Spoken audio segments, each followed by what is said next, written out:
I just got thrown off, man. Hold on.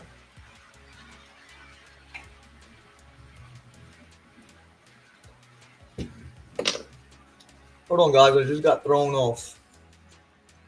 I don't know what the hell happened. What's up, guys? Welcome.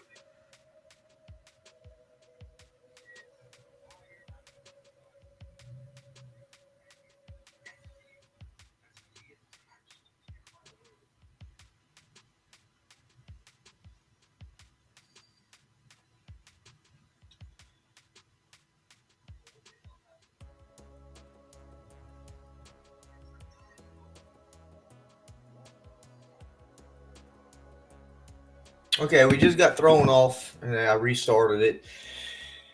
Computers, right? So recapping, I'm gonna delete the other stream because we only got 5 minutes on it. Recapping, uh, if you're not satisfied with your railroad, guys, there's reasons why you're not satisfied with it. Okay, it's because if you're going outside to source your layout through like any rail, or you're going off of someone else's idea, or if you're looking at other things other than what's in here, you're not going to be really satisfied with your layout. So what comes out from in here, you can put into your layout, you'll be more satisfied with it. It gives you more of a sense of satisfaction that you did your own work, correct?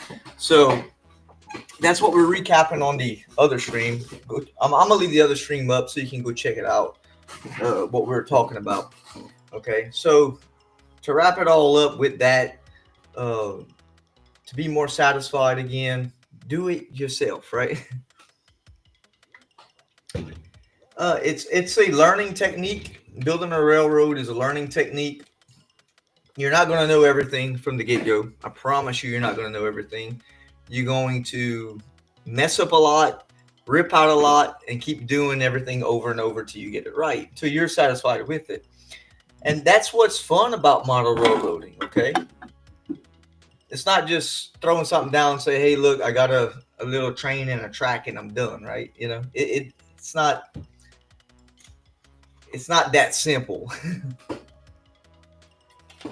You got to understand, engage what how I model over here, right? I model more towards the realistic side of things. Okay, I'm not 100% prototypical. I stay away from prototypical layouts. All right. The reason being is because I know myself, and I know that I'll be spending hours trying to perfect something like the real world, and that's just not me. I don't want to create a stressful thing with that because I can trying to perfect something. Whereas I just make up my own scenes. It looks like the real deal that you'll see in the real world, the best I can, and go forward with it. Okay, that's how I get enjoyment on my layout. Right. Although I do weather my locomotives, I get more realism like that. Also, that's much more fun for me that way. Um,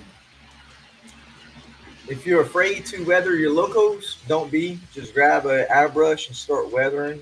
Powders is good. Hobby Lobby sells good sets of powders you can use, but you have to dull coat when you're done with powdering. Okay, so that's why I airbrush everything. Um,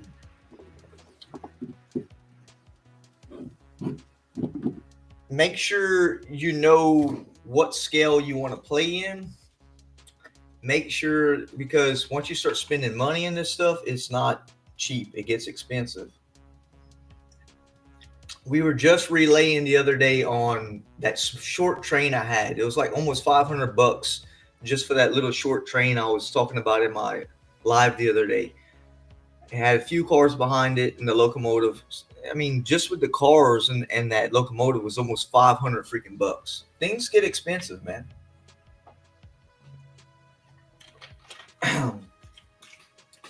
So if you're new and you don't know, there you go.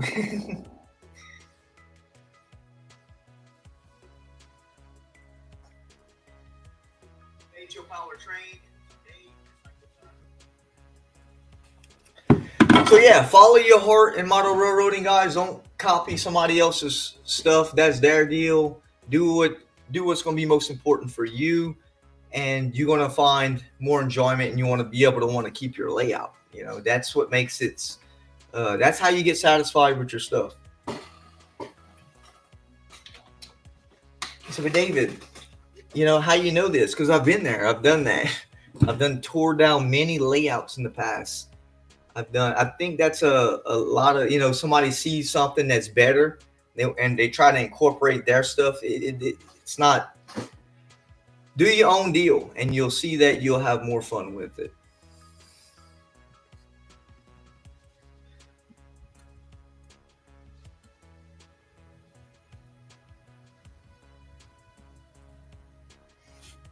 Building a freaking city here, as you can see.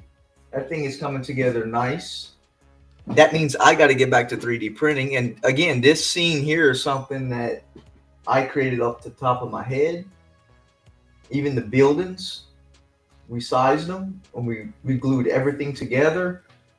Built this giant platform here. There was a lot that went into this to make this come together. Although we're not finished and we have a lot more left to do.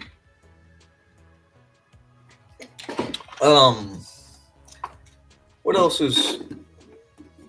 How can you? Oh, we were talking about interesting run before I got cut off.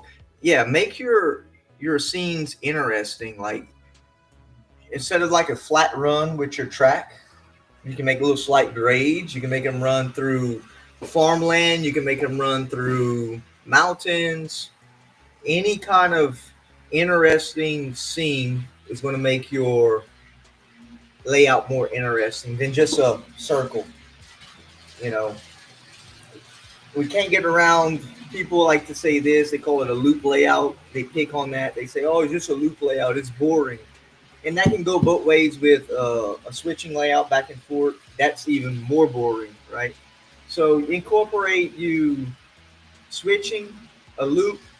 Let's face it, these are model trains. They're adult models, right? And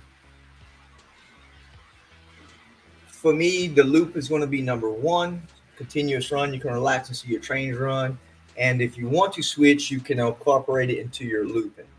Okay. So you get best of both worlds into one. It's not just one boring thing. That's what makes more satisfaction with your model railroad. There's a bunch of things you can do differently than just following what people are pushing. Like you see a lot of people pushing little switching layouts, little short switching layouts, and you're like, well, that's what I want to do. Well, the first 4 or 5 times running that thing is going to be fun, but after a little bit, you're going to get tired and bored of that shit because it's just. So that goes important with if you want to add modules, making you some kind of reversing loop on that, or any kind of way you can reverse trains or pass trains through. That's going to be more fun on the modeling side of things. Okay. I don't see where I would have a lot of enjoyment just sitting there shunting back and forth. For me, it's a no-brainer. I have it on my layout in the loop, and I'm happy. Okay. Everybody's different. Not saying, do what the hell you want to do, but it's more satisfaction. You get all in one with the loop. Okay. The same guys that talk about the loop thing are the guys pretty much promoting the shelf layouts back and forth.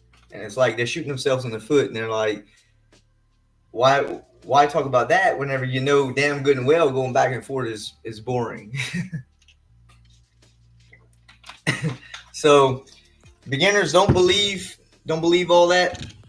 Again, do what's important that you want to do. Okay. Other things, satisfaction. Saving your money. It's most satisfactory to get a locomotive that you want. Okay. Saving your money and going out to train shows if you can, and purchasing something that's pretty low cost. We don't want to say cheap, so we're going to say low cost, and you'll have a lot of satisfactory in finding maybe like a steam engine for a good cost.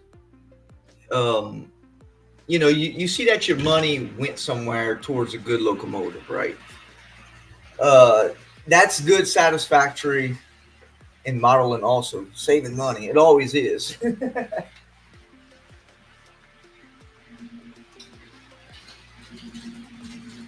Our locomotive is coming through our buildings right there. There you go. And by the way, I do have opportunity to switch back and forth right there also.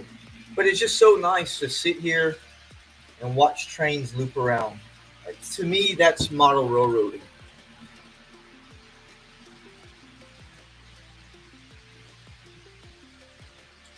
So we have it all here, switching, looping around, scenes, mountains, towns, industries. We have all of the best world on our giant layout in the back. We have everything in one, and it's one scale. It's HO scale, and it's a prominent scale that I love to do. HO scale. Again, I've said this before. I will not go back to any other scale. N scale, G scale. I would not try. I wanted to at first, but I'm not going to. So I am a happy HO scale model railroader.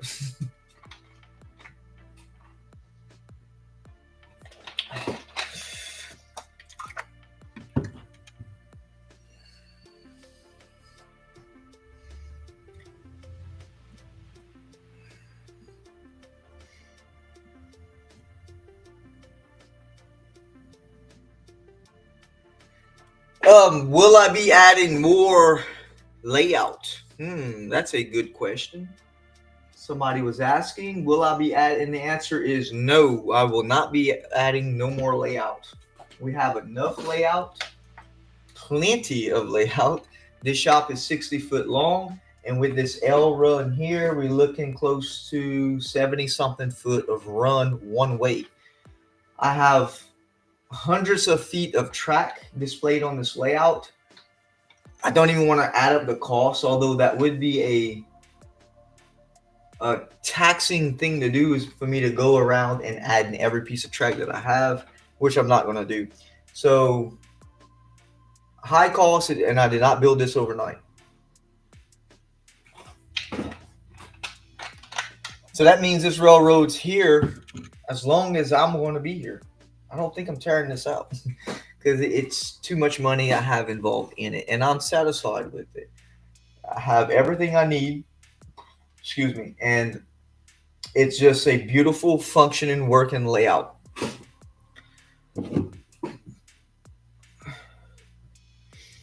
It took me a while to build it, but I wanted to make sure that I wasn't going to regret how I built my layout. Okay. And that cost me time to do it. It cost me a lot of time to do it. Okay. But I didn't want regrets on how I built it. So I took my time with it, built everything I wanted to build the way I wanted to build. And in the long run, you come out much happier doing it that way.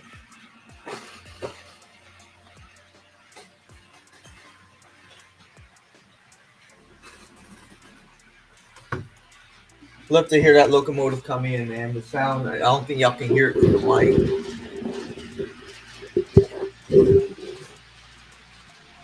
So that's a Walters locomotive. It cost me 169 bucks from, where did I get that from? I think I ordered it from eBay. It was a new locomotive. Yes, bought that thing out of the green of my own pocket. All these locomotives out of the green of my own pocket, with the exception of one or two that someone gave to me because he wanted to. I did not beg and want a locomotive. That's not what we do here. So we don't take we build our stuff off the back of our own selves. Okay. And there you have what we have running is from HO Powertrain.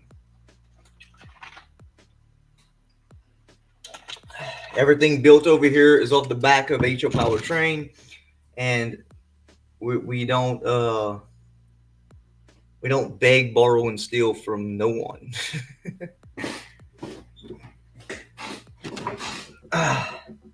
Look at that KCS right here. That KCS ran me, I think, $129. Beautiful locomotive.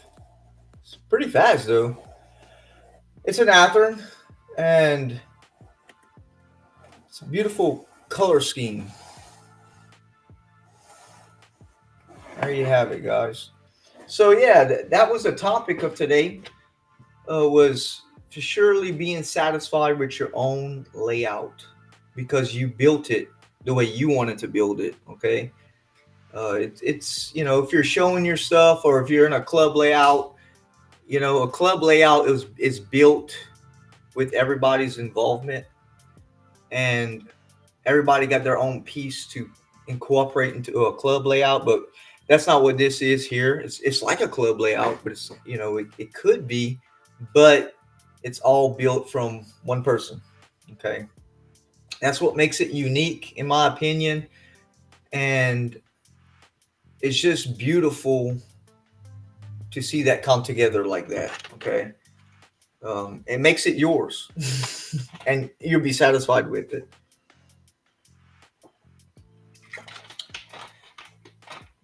Um, yeah, we don't have our hat on today. We got our flat hair. It's early in the morning. Kind of got off of work early today, but don't forget they can call me back out. Now then I have to be back in it. So yeah, we did a Hot Wheel deal. You guys that's coming in now, rewatch this. We did a Hot Wheel deal. We're going to be incorporating our diecast into the channel. We're not changing anything else. All we're doing is incorporating our diecast more into this channel to show off what we're finding and having fun with that also. So keep an eye out on that.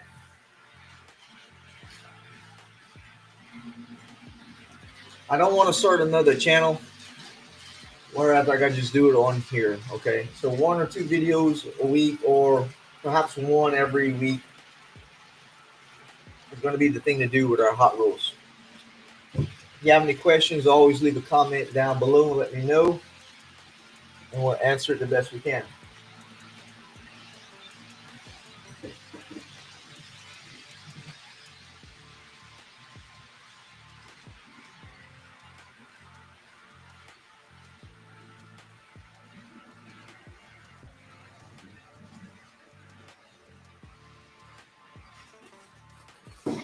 So we're 18 minutes in. Hey, Ray Ron. Yep, powered by trains and diecast, brother. Absolutely.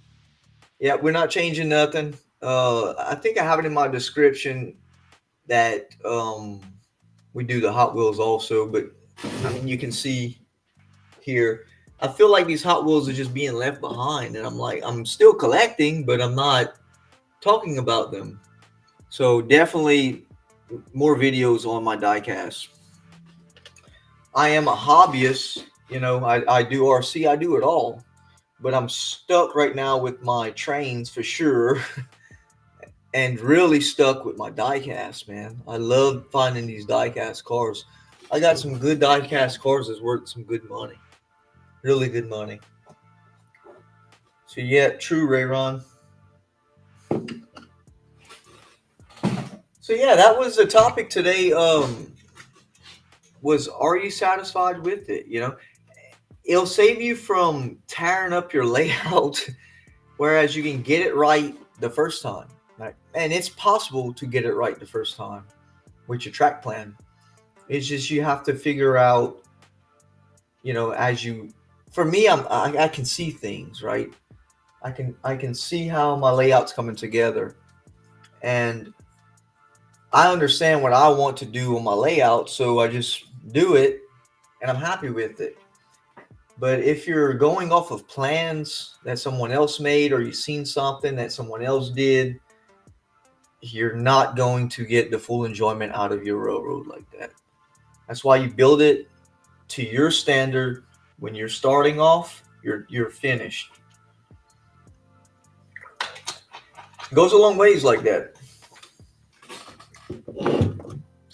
Uh, I'm telling you now, flat layouts, you're going to get tired of flat layouts. Uh, a small back and forth switching layout, that's going to get boring also really quick. So the best of both worlds is something manageable and a loop, and you're switching. That's going to give you the most fun out your layout, and you're going to be satisfied with it. So good tip to anybody that's deciding to build a model railroad. If you can add inclines on it, add inclines. Trust me, add an incline. If you can add bridges, inclines, tunnels, mountains, whatever you can do with that, you won't regret it.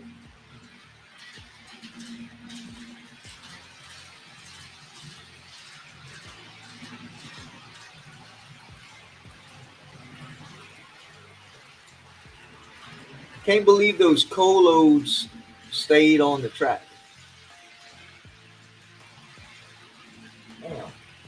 One or two of those co-loads will jump off every once in a while.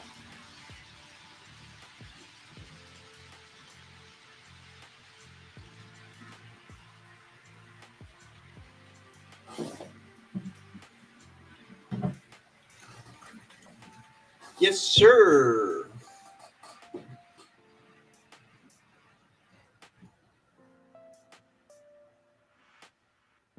If you don't have the room to do it, that means it's going to push you into getting a smaller gauge, such as in scale or even smaller. To me, anything small, really smaller than in gauge, for me, it's just it's a no brainer waste for me, because it's just too small.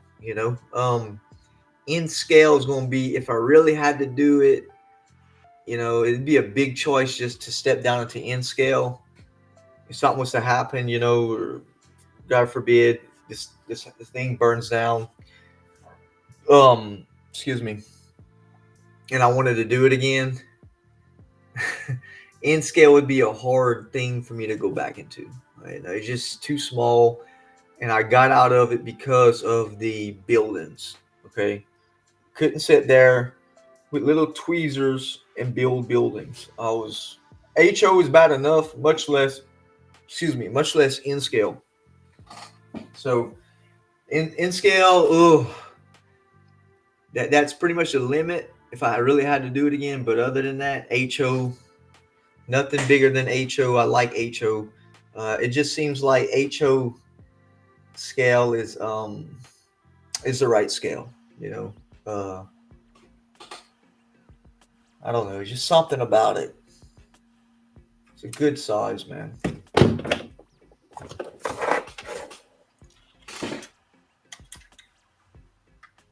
The real deals run HO scale, brother.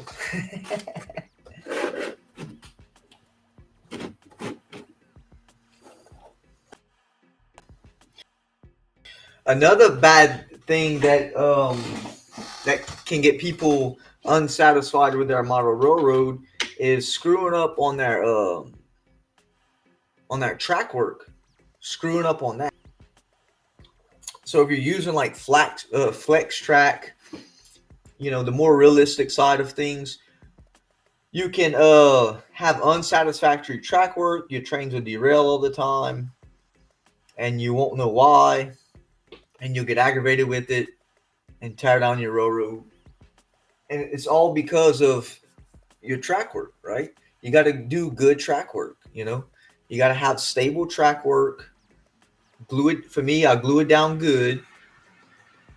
and your radiuses have to be at least 22 on up for you to run good locomotives. 18-inch works. I run 18-inch all the time. 22 is what manufacturers recommend, all the way to a big boy. You can run a big boy on 22-inch radius. If you get that radius right, you're good to go. Your outside radiuses, I use preset track, and I solder them together. So I know I have a true 22-inch radius. Okay. 18-inch radius also, I preset that. So it's right on the radius. Okay. Flex track can trick you. You can get tricked with flex track. It works, but when you flex the track, it wants to lift. So you have to be careful with flex track, and make sure you secure your track down good. If you don't secure your track, I see people run trains and the track is barely pinned and the track is flexing like this. And that 6-axle locomotive comes over that flex like this, it derails every time. And they wonder, what's going on? This locomotive ain't good. It's crap. No, it's because your track is not pinned. It's not secure. If you're going to do that, get you the track with a road bed on it. Okay. And that's made for throwing down and just letting your trains run. But if you're doing flex track or code 83, code 100, you have to secure that track. You can't just put your rail joiners, flex it, throw a couple nails in it, and call it a day. It's not going to work. You got to remember that these locomotives are model worthy. You know, they're notched up. You know what I mean? Like, they're really model worthy to model the right way.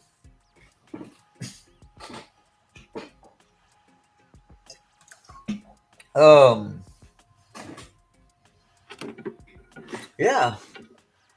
I don't know what else I can add to satisfactory part of your layout. And if you don't get this by now, HO Power TV, it's like a podcast deal. We talk about things like this. So if you don't get the gist of it, then I don't know what to tell you. So that's what we do here at HO Power Train. We make things known and aware, and we're real and true to what we do here. Okay.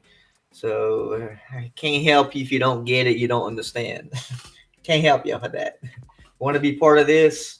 Leave me a comment, chat, whatever. Let me know. But it is what you normally see, right? We don't sugarcoat nothing for no one.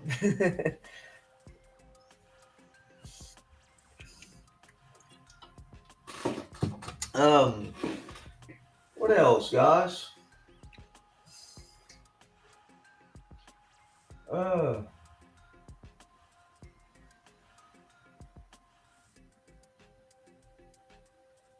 Oh, your wiring. Wiring can give you a lot of trouble. Wiring, I do not like to wire my track, although it must be done.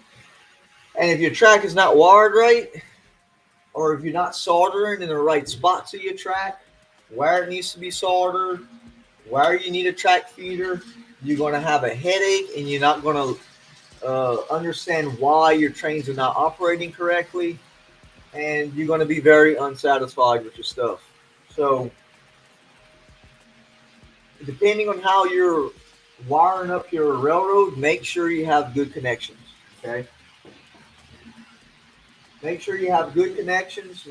Sure you have good soldering points. Make sure you have your feeders where your feeders need to be. There's no rule of thumb of where feeders need to be. People will say, oh, you need a feeder every so many feet. Well, that can go in a couple different scenarios.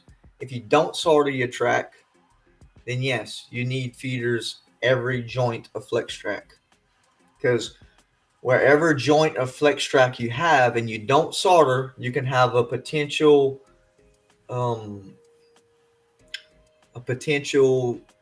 loose connection, and you won't have power. You'll keep you'll lose power to that section of track. So flex track comes in 3 foot. If you're not soldering at point A and point B, here and here, here and here, then you must put a feeder, and that applies to every section of track if you don't solder. For me, I solder everything. Feeders go where I think I can lose power, which every so many feet, like every 10 feet, maybe I'll put a feeder. A potential loss of power, I'll do it. But you don't need feeders every 3 foot if you're soldering. We didn't do that here, and we have no trouble with the layout. People don't like to solder their turnouts, and I understand that for good reason, because turnouts aren't cheap, they're expensive. So they do not like to solder their turnouts. So feeders on turnouts is a good idea. So you just put your feeder there and you're good. I solder my turnouts, so I'm good. What else? For example, this whole section here is run off of one wire, and it connects to the back of the layout. There's no feeders in here at all. None. So you're looking at 15 foot in and another 18 foot this way with only one connection. So there's no feeders in here because I soldered. Everything is soldered. Would I do it again like that? Absolutely.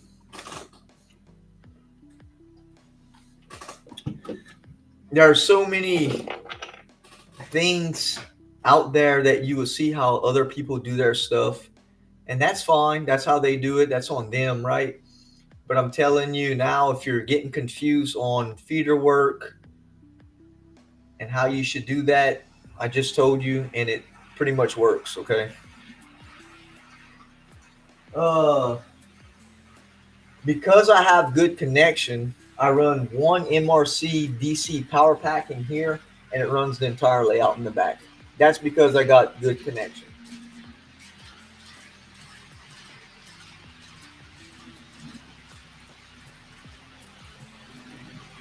We have very little voltage drop from in here versus in the back, but that's because I have a good power pack. Okay. If you have a cheap power pack, it's not going to work. I mean, it's going to work, but it's not going to perform better. Okay. Should say it like that. Whew, that Walters is badass.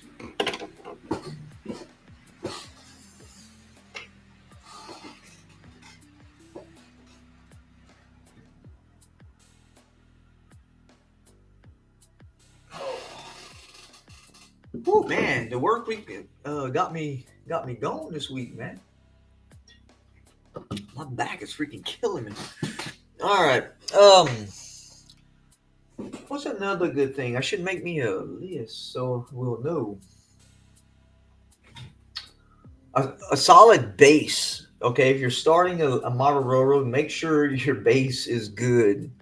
Okay, because whatever you're going to build off that base, that's what's going to transfer to your track. Okay, so of course I do a good 1/2-inch plywood on top. 3/8 will work, but know that plywood does flex, it does move. So therefore, putting foam on top of that, it does not allow the wood to transfer to your track. So whatever your wood's doing, if you don't put foam, your track is going to do. Okay, so that's why foam is really used for a model railroad. Other materials, and people will have mixed opinions about this, but other materials such as unstable materials like press board, cheap composite board, you don't want to put that on your model railroad. It might work in the beginning, but through time it's going to break down. That stuff can shift and move on you. Okay, so press board, particle paper board, anything like that, far away from a model railroad. Make sure you have a solid base, and if you're going to do anything, put foam. Foam is stable; it does not move. And that can be a good argument for somebody to say, "Oh, that's not true."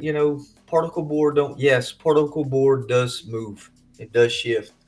And what if that's sitting under your track? It will move on you. That's known. I've seen old layouts and photos where people use that particle board crap, and they do not look good at all. They do not hold up. So they do shift. Okay. So that implies to the base. Make sure you have a good base on your layout. Example, I laid all my track straight on top of the plywood in here because I wanted a yard look, right? I will not do it like that again because I had to go and shim that plywood because the track was glued directly to the base. The plywood moved just a little bit and it would flex different parts of the layout. So I had to shim it to bring my train where my train's passing. I had to shim all that to get the track to line back up. So that's how I know that. I think I did a video a while back on that, a good while back.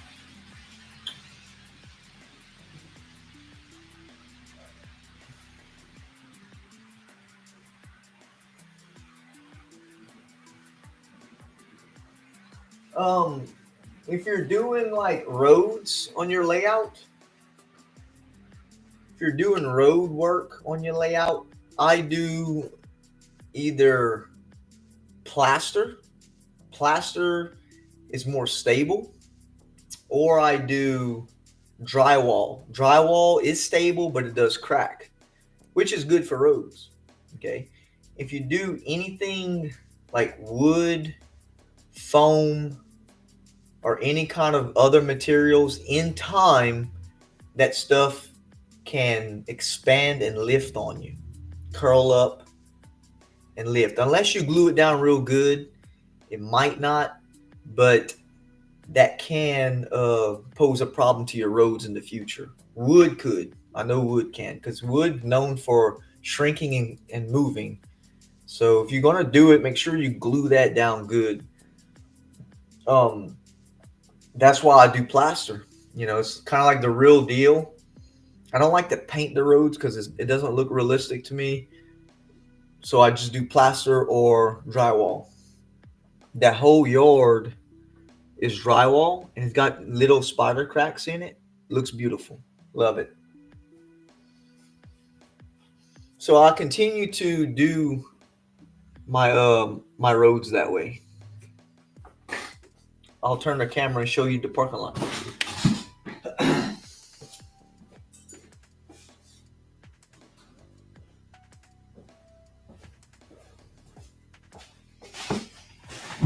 So that's I'll have to turn it some more. Huh?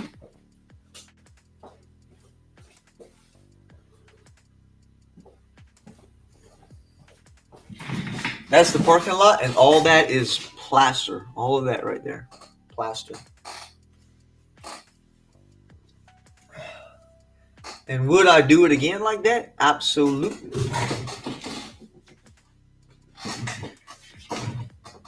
There you have it, guys. Beautiful scene. I got a water towel I got to fix right there. So yeah, this live here can be controversial to some people, and to people that won't see it a certain way. But just know this: I've everything I talk about here is tried, true, tested. I know it works, and I've seen it, and it works over here. So it's a good gauge of things to understand how things are. Um, there's other information that you might see, and that's fine how other people do their stuff. But here you're gonna get we're giving you the real truth of the rundown of it. Okay.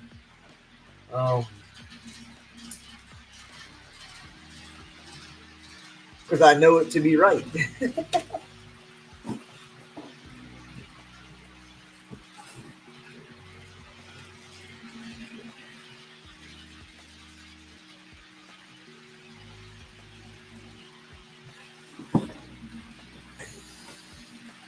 wow, we didn't have nobody come in here. Oh well, maybe the people that'll watch it give me a like and a thumbs up. I've noticed that, you know, whenever we talk real, we do real things, and we do who we are and what we are. People don't like it. Why? Because it's real, and there's plenty of fake things out there that they can go see. You know, HO Power Train here is for the real folks. You know, of course we have a ton of haters that come in and say stupid things, and it's not for them, right? And we're not for the fakers. You know, there's a bunch of clowns and fakers out there that we do not comply to, and we do what HO Powertrain does here. So that's what we're here for. We don't let we're not part of any group effort. We're not part of any outside source other than HO Powertrain's channel here. And we appreciate the people that do come here, and thank every one of y'all that do come here also. So before anybody gets that mixed up, that's what we do here, okay? And because of those things, we don't you know, we don't have a lot of people when we do our lives come in and all because of those things. And just know this, at least we're real. Okay, we're not trying to take your money, we're not trying to manipulate and lie to you. So just know that. There's plenty of other things out there that you'll see that, and you'll know for what it is, but that's your choice if you want to be lied to. That's on you. So with that said, guys, we're 41 minutes in, and again, this is for the real folks. Hope this has helped you, and HO Powertrain TV is going to come back with some more stuff like this next week also. So please like and subscribe, guys, and I'll catch you in the next one.